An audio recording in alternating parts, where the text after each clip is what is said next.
سلام عزیزان، انشالله که هر جایی که هستین جور، صحت و سلامت و سر حال باشین و شما را به چینل خود فرانسوی به سبک ساده و یا اغوباز استاد غفوری خوش آمدید میگویم.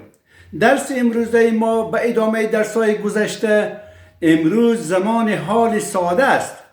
زمان حال ساده عزیزان کاربردش چیسته؟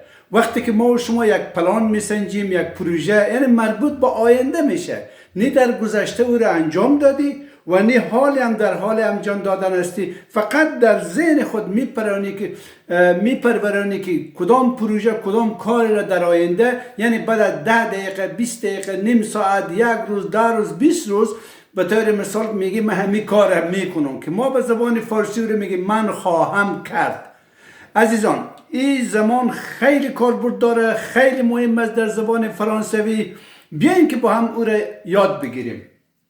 خب این درس چی است؟ فیوتور سامپل. فیوتور سامپل آینده ساده. به طور مثال من یک جمله گفتم en 2030 tout le monde parlera en une langue. تکرار میکنم en 2030 به سال 2030، حالا چند است؟ 2026 است، یعنی 4 سال بعد. tout le monde همه مردم parlera صحبت خواهند کرد en une langue در یک زبان، که امکان نداره. خب امکان نداره. خب این یک چیزی است که یک پلان و پروژه است که آدم در بعداً به صورت سنجش میکنه. خب کاربرد این زمان آینده ساده چی است؟ کاربرد آینده ساده به خاطر پلان ها و پروژه هایی که در آینده در نظر گرفته می شود. من قبلا هم براتون گفتم. خب این خوب تنها پلان و پروژه شد، در آینده شد.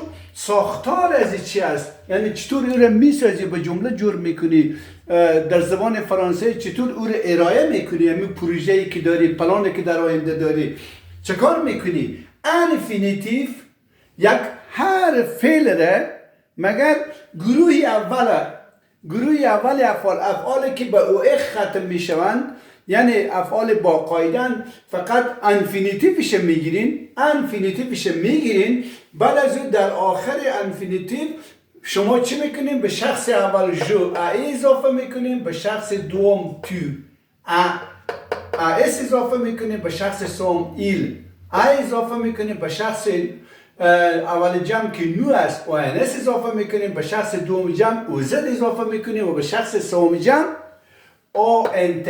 خب اگرچه فرانسوی گپ نمیزنن، ولی من به صفت یک فارسی زبان به شما میگم که فعل اوقه، که اگر هر کسی که فعل اوقه یاد داشته باشه بدون از اینکه اوور در نظر بگیره، اوور به نو میشه، nous avons vous avez میشه، بدون اینکه اوور در نظر بگیره همین فعل اوقه j'ai tu as il a، nous avons vous avez ils ont. خلاص این شد ساختارش.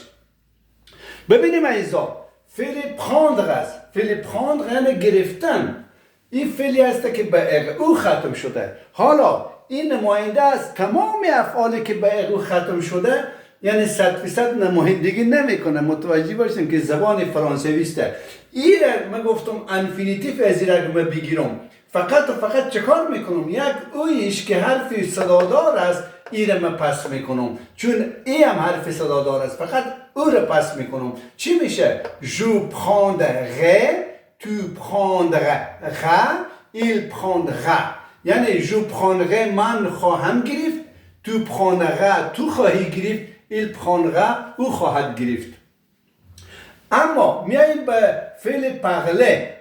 ببینید که به او ختم شده. این افعال 99% بغیر از فعل علی هم که به او ختم شده مستثناست، دیگه همه ما فقط تمام انفینیتیوش میگیریم. ببینید در اینجا ما انفینیتیو فقط او رو نگرفتیم، اینجا دیگه کلش گرفتیم، اینجا مکمل گرفتیم. ما نتونیم parler میشه je parlerai، tu parleras، il parlera، nous parlerons، vous parlerez، ils parleront.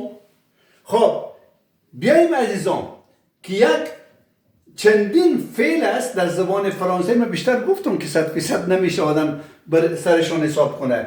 گروه سوم افعال گروهی هستند که بیقاعده هستند، در درس‌های گذشته خواندین شما. خب گروه سوم چی است؟ به اخ او ختم میشه، به او ای اخ ختم میشه. این گروه افعال اینا بیقاعده هستند، به فرانسه میگن لیور به ایریگولیه. ایریگولیه یعنی افعال بیقاعده، یعنی قاعده و قانون نداره. بناهن از فعل ادخ ما ریشه یعنی ساخ شد. چی شد؟ ساغه. وقتی که من ساغه انتخاب کردم باید 6 ضمیر همین ساغ باقی میمانه. جو ساغه، من خواهم بود، تو ساغه، تو خواهی بود، ایل ساغه، او خواهد بود، نو ساغم، ما خواهیم بود، وو ساغه، شما خواهید بود، ایل ساغون، آنها خواهند بود. خب میاییم به فعل اوغه، یعنی با اویه ختم شده، یعنی اوغ یعنی داشتن، فعل بیقاعده است عزیزان.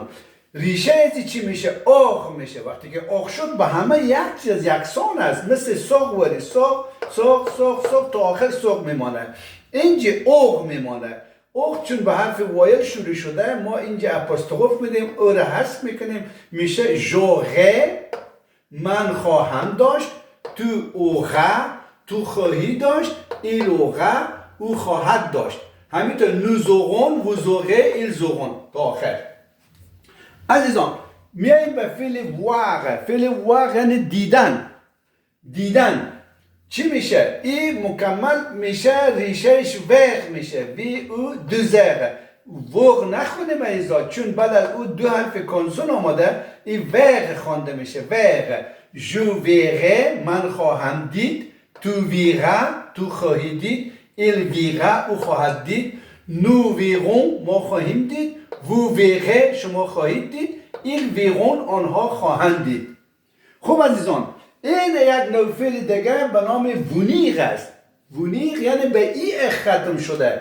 یعنی گروه دوم افعال است، ولی گروه دوم افعال که به ای ختم میشن باز هم اونا به دو گروه تقسیم میشن. در درس‌های قبلی هم گفتم یک تعدادشان با قاعده میمانه، یک تعدادشان بی قاعده است که یکی از جمله وونیغ از جمله افعال بی قاعده است. وونیغ چی است؟ به معنی آمدن. ببینید مکمل چی میشه؟ ویاندغه. ویاندغه. ببینید همه به ریشه یا ریشه فعل ویاندغه شده. میشه جو ویاندغه، من خواهم آمد، تو ویاندغه، تو خواهی آمد، ایل ویاندغه، او خواهد آمد. همینطور نو ویانغون، وو ویانغه، ایل ویانغون میشه. عزیزان یک بار دیگه تکرار میکنم، بعد از ما تکرار کنیم، با آواز بلند تکرار کنیم. خواهش میکنم که یار همه بیرون نویس کنین، درسک نمبر بزنین، بستار من هم معنا میکنم، معنایش هم شما نوشته کنین. بلند تکرار کنین، نوشته کنین که تا ملکه و ممارسه ذهنتون شوه. Futur simple, en 2030, tout le monde parlera en une langue. تا سال 2030 به سال 2030 تمام مردم صحبت خواهند کرد در یک زبان. خب کاربرد فوتور سمپل چی است؟